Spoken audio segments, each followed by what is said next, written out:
Kilometre ಮೇಲೆ ಇಡೀ ಏಷ್ಯಾದಲ್ಲೇ ಎಲ್ಲೂ ಮಾಡಿರಲಿಲ್ಲ. ಅಂಥದನ್ನು ನಾವು ಎತ್ತಿನೊಳೆ ನೀರನ್ನು ಕೊಡಲಿಕ್ಕೆ ಈ ಅಕ್ವಿಡೆಕ್ಟ್ ಮಾಡಿದ್ದೀವಿ.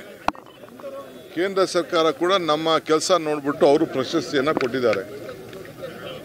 ಸೊ ನನಗೆ ಮೊದಲು ನನ್ನ ಆದ್ಯತೆ ಕುಡಿಯೋ ನೀರಿಗೆ ಎಲ್ಲರಿಗೂ ಒದಗಿಸ್ಕೊಡ್ಬೇಕು ಅನ್ನೋ ದೃಷ್ಟಿಯಿಂದ, ಅದಕ್ಕೆ ಇದೆಲ್ಲ ನೋಡಾದ್ಮೇಲೆ ನಾನು ಕಾಂಟ್ರಾಕ್ಟ್ಗಳನ್ನ ಕರೆದು ಅವ್ರದ್ದು ಏನೇನು ಸಮಸ್ಯೆ ಇದೆ ಅಂತ ಹೇಳಿ ಚರ್ಚೆ ಮಾಡಿ ತೀರ್ಮಾನ ಮಾಡ್ತೀನಿ. ಎರಡನೇದು, ಮೊನ್ನೆ ಕೂಡ ನಾನು ಕೊರಟಗೆರೆ ಮತ್ತು ದೊಡ್ಡಬಳ್ಳಾಪುರ ಏನು ನಾವು ಆ ಬ್ಯಾಲೆನ್ಸಿಂಗ್ ರಿಸರ್ವೇಯರ್ ಇತ್ತು ಅದಕ್ಕೆ ವಿಸಿಟ್ ಮಾಡಿ ಪರಿಸ್ಥಿತಿ ನಾನೇ ಕಣ್ಣಲ್ಲಿ ನೋಡಿದ್ದೀನಿ. ಅದು ಮುಂದಕ್ಕೆ ಕ್ಯಾಬಿನೆಟಲ್ಲಿ ಆ ವಿಚಾರ ಏನಿದೆ ಅಂತೇಳಿ ನಾನು ಮಂಡಿಸ್ತೀನಿ. ಸೊ ಈಗ ಹೇಮಾವತಿ ಇರ್ಬೋದು, KRS ಇರ್ಬೋದು ಮತ್ತು ಯಾವುದೇ ಇದಿರ್ಬೋದು, ಈಗೆಲ್ಲ ನೀರು ಸ್ವಲ್ಪ ಚೆನ್ನಾಗಿ ಬರ್ತಾಯಿದೆ ಮಳೆ.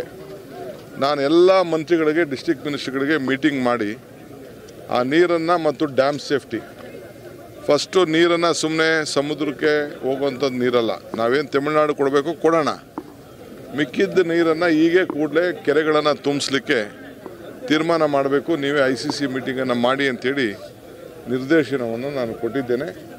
ಸೊ ಅವ್ರು ಮಾಡಿ ಫಸ್ಟು ನಿನ್ನೆ KRS ಓಪನ್ ಮಾಡಿದ್ದಾರೆ. ಇವತ್ತು ಮುಂದಕ್ಕೆಲ್ಲ ನಾನು ಕೆರೆಗಳನ್ನ ತುಂಬಿಸೋಂಥಗೆ ಚಾನಲ್ಗೆ ಓಪನ್ ಮಾಡೋಕ್ಕೆ ಹೇಳಿದ್ದಾರೆ. ಈಗ ಕೂಡ ವಾಸು ಜಯಚಂದ್ರ ಅವರೆಲ್ಲ ಮಾತಾಡಿದ್ದಾರೆ. ಈ ಭಾಗದಲ್ಲೂ ಕೂಡ ಆ ನೀರನ್ನು ಬರಲಿಕ್ಕೆ ಏನು ವ್ಯವಸ್ಥೆ ಮಾಡಬೇಕು ಆ ಕೆಲಸವನ್ನು ನಾನು ಮಾಡ್ತೀನಿ. ಇದು ಮೂಲ. ಆಮೇಲೆ 30ನೇ ತಾರೀಕು ಮೀಟಿಂಗ್ ಇಟ್ಟಿದ್ದೆ, ಅದು ಸೋಮಣ್ಣವರು ನನಗೆ ರಿಕ್ವೆಸ್ಟ್ ಮಾಡಿದ್ದಾರೆ 4ಕ್ಕೂ 5ನೇ ತಾರೀಕು ಮಾಡಿ ಅಂತ. ಸೊ ಅದನ್ನು ನಮ್ಮ ಇದ್ರದ್ದು ಲಿಂಕ್ ಇದು, ಅದನ್ನು ಕೂಡ ಸ್ವಲ್ಪ 3-4 ದಿನ ಮುಂದಕ್ಕೆ ಹಾಕಿ, ಯಾಕಂದ್ರೆ ಅವರು ಬರಲಿ, ಅವ್ರಿಗೂ ಕೂಡ ಮನವರಿಕೆ ಆಗಲಿ. ಸೊ ಅದಾದಮೇಲೆ ಒಂದು ಎಲ್ಲ ಶಾಸಕರನ್ನೆಲ್ಲ ಕರೆದು ಮೀಟಿಂಗ್ ಮಾಡಿ.